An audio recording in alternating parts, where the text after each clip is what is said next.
법은 과연 약자를 지켜줄 수 있을까? 그리고 변호사는 정말로 정의의 편일까? 오늘은 JTBC 화제작 에스콰이어 3화와 4화의 숨막히는 전개, 그리고 5화 예고편의 소름 돋는 떡밥까지 여러분의 심장을 두드릴 이야기 지금 바로 시작합니다. 이번 3화는 충격적인 한 장면으로 문을 엽니다. 잠긴 방문 밖에서 문을 두드리며 소리치는 엄마 최은희. 그 안에는 교복을 입은 강요민, 그리고 나비를 도와주려다 오히려 날개를 망가뜨린 장면이 펼쳐집니다. 이건 단순한 장면이 아니었죠. 강요민의 시민성 난독증 과거까지 드러내며 그녀의 상처를 은근히 건드리는 복선이 깔렸습니다. 하지만 본격적인 사건은 율림 송무팀이 맡게 된 택배기사 덕호 사건. 비접촉 교통사고로 인해 5세 아동이 장애를 얻게 됐다는 어마어마한 소송입니다. 게다가 덕호는 동료가 건넨 커피 속 술 때문에 음주운전 현행범으로까지 체포된 상태. 이쯤 되면 사건 덩어리 그 자체죠. 윤석훈은 고승철 대표로부터 율림 대표직을 제안받지만 단칼에 거절. 이유요? 난 당신의 망나니가 될 생각이 없소. 이 대사 그냥 흘려듣기엔 너무 멋있죠. 하지만 속내는 복잡합니다. 좌천된 권나연을 복귀시키려는 은근한 제안까지 남기며 뭔가 큰 판을 그리고 있다는 느낌이 물씬 납니다. 사건 조사 중 강요민은 덕호 사건의 핵심을 깨닫습니다. 민국이의 증상과 사고의 인과관계. 생각보다 입증이 어렵다는 사실이죠. 그 와중에 그녀는 대필 지시를 아주 해맑게 거부. 윤석훈은 그 모습을 흐뭇하게 바라봅니다. 여기서 벌써부터 두 사람 사이에 묘한 기류가 스치죠. 그런데 1차 변론에서 윤석훈은 민국이 장애 원인은 엄마 이상미의 집착과 과잉보호라는 폭탄 같은 주장을 날립니다. 엄마도 인간이고 인간은 잔인하리만큼 이기적이다. 이 한마디가 강요민 마음속 깊숙이 꽂힙니다. 그리고 그녀의 과거, 그리고 엄마와의 관계가 서서히 드러나죠. 윤석훈의 말에 강요민은 결국 엄마를 이해하고 용서하게 됩니다.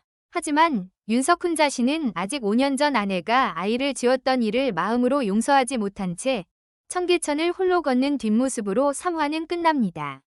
4화에서는 새로운 사건이 시작됩니다.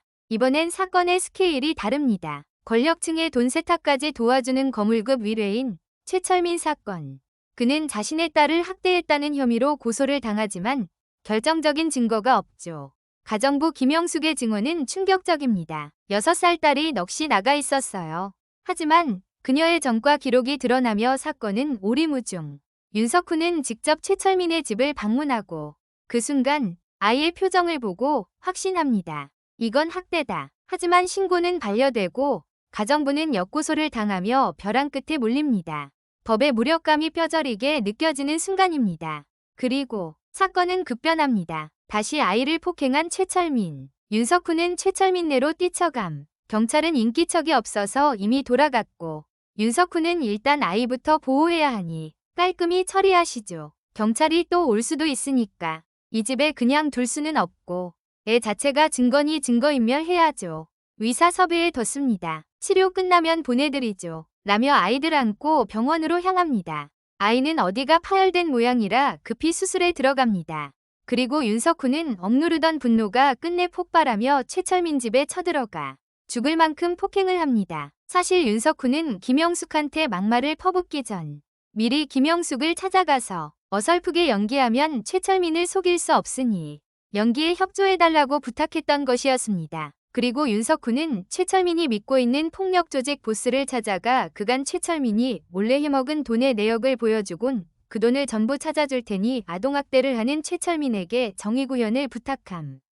결국 최철민은 조폭들의 손에 이끌려가 아이가 당했는 폭행을 고스란히 당하게 하는 통쾌한 대가를 치르게 합니다. 즉 그가 아이에게 했던 일을 그대로 돌려줍니다. 완벽한 눈에는 눈, 이에는 이의 실현이죠.